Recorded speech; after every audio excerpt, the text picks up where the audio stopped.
안녕하십니까, 고성모습입니다. 오늘은 한미동맹의 그 구조가 어떻게 되어 있는 것인가, 그것이 주권국가의 그 어떤 합리적인 말이죠, 대등한 그런 관계인 것인가에 대해서 같이 한번 다 얘기를 나눠보겠습니다. 결론부터 말씀드리면 지난 70년간 그 유지된 한미동맹, 한미군사관계는 불평등 관계입니다. 그래서 좀 더 정확히 말씀드리면 미국에게 심각하게 기울어진 운동장인 예속적 관계, 종속적인 관계라고 말씀드릴 수가 있죠. 그래서 이게 지금 그 외국군이 그 어떻게 보면 점령군이 아니면은 그 누릴 수 없는 특권을 지금 주한미군이 누리고 있는 것인데, 이 부분에 대해서 오늘 일단 한미 동맹에 대한 말이죠. 이렇게 구조를 설명하는 이제 그 축도가 이렇게 가능한 것인데, 요 그 한미 동맹 구조를 놓고 같이 한번 이렇게 말씀을 나누는 걸로 해가지고 진행을 해보겠습니다. 한미 동맹 구조에 대해서 한번 설명을 드리겠습니다. 한미 동맹 설명 구조. 이 구조는 미국 대통령, 그 다음에 여기는 한국 대통령입니다. 그 다음에 미국 대통령의 지휘를 받는 주한미군 사령관이 그 한국에서 사령관 모자 3개를 쓰고 있는데, 주한미군 사령관, 한미연합사령부, 유엔 사령부입니다. 그 한국 대통령은 한국군의 최고 통수권자죠. 그런데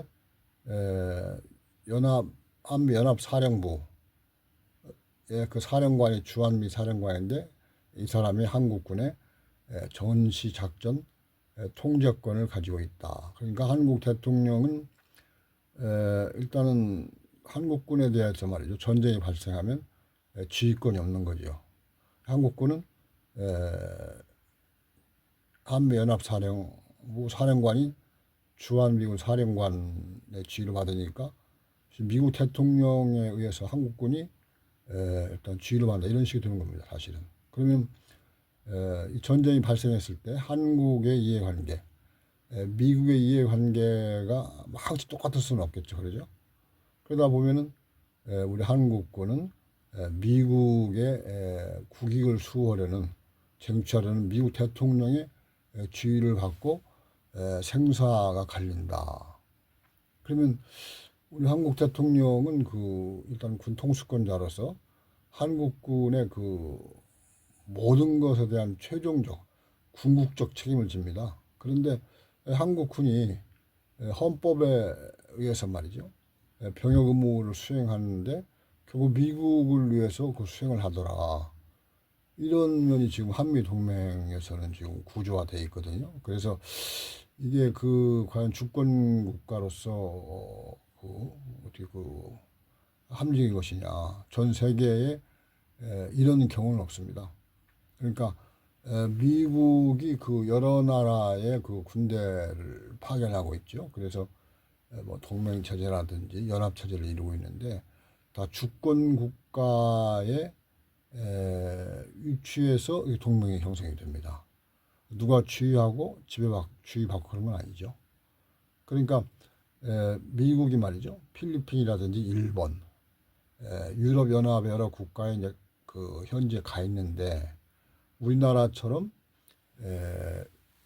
외국군이 우리 자국군에 말이죠, 작전 지휘권을 가지고 있어서 타국 대통령에 의해서 한국군이 지휘를 받더라, 전시에, 이런 것은 외국에 없습니다. 그러니까 그 모두 그 외국의 경우는 국가와의 국가, 그다음에 작전권, 평시나 전시나 간에 그 부분은 다 각각 그 소속 국가의 대통령이 통수권자로서 그걸 지휘하게 되어 있는 것이죠. 그래서 우리가 이제 구조적으로 이 종속 예속 관계다, 이런 부분을 말하지 않을 수 없습니다. 그러니까 우리의 이제 한미 동맹 구조는 이게 이른바 정상적인 국가 간의 그 구조로 볼 수 없고, 결국에는 안에 전형 과거의 사례를 찾아본다면 제국주의 시대의 이제 점령국과 피점령국, 그 관계로 설명할 수밖에 없죠. 거기에 매우 가깝죠. 우리가 예를 들어서 이제 일본이 한반도를 점령해서 이제 36년간 지배를 했는데 그때는 뭐 그 정치, 행정, 뭐 군사 모든 면에서 지배를 받았죠. 그런데 미국이 이제 그 45년 해방된 뒤에 이제 남한의 점령군으로 오는데 오늘날 한미 동맹이 이제 그 지금 70여 년째 굳어져 있는데 이 부분은 역시 그 미국 대통령이 지휘받는 미군이 한국군에 장악하고 있고 한국 대통령은 뭐 무력하더라. 어떻게 보십니까?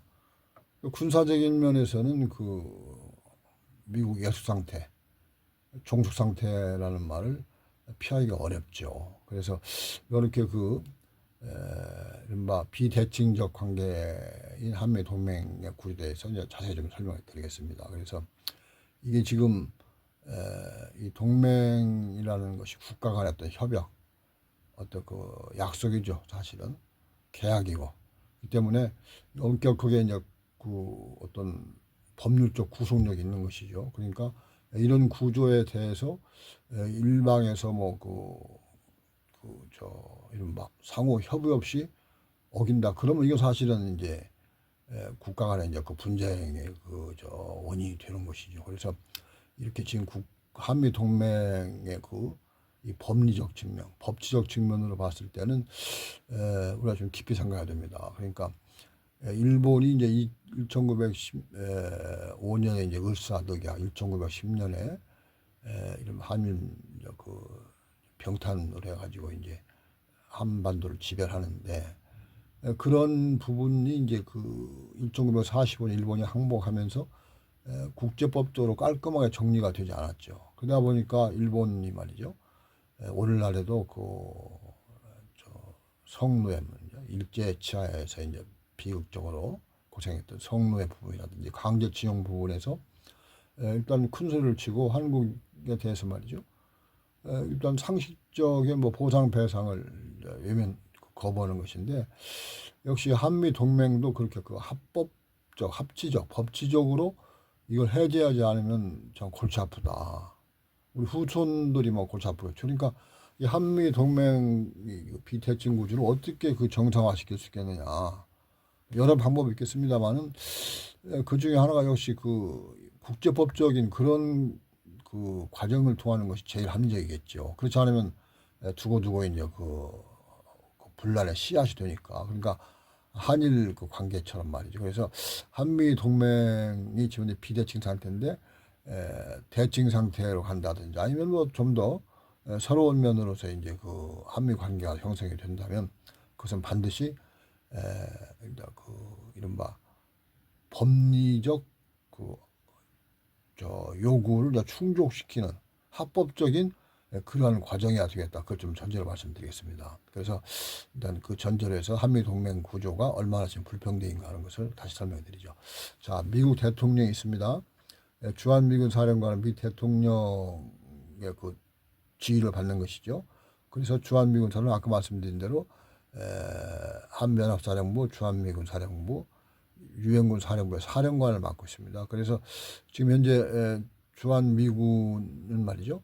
그 법리적으로 한미 상호 방위 조약의 그 4조에 보면 미국은 한국에 그 군사력을 배치하는 것을 이제 권리로 규정을 했죠. 권리로 규정을 해서 이게 지금 그 권리라는 것은 이른바 그 평등한 국가의 말이죠.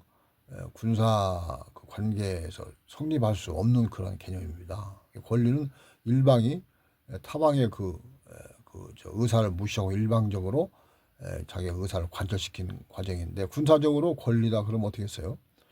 이게 심각하죠. 예를 들어서 군대는 양날의 칼인데 어디 평화를 지키는 면도 있지만 또 쿠데타 등으로 평화를 파괴하는 측면도 있습니다. 또 전쟁 범죄도 저지르고 그래서 이런 부분에서 이제 보면 주한미군이 이렇게 최복권적 지위를 누린다.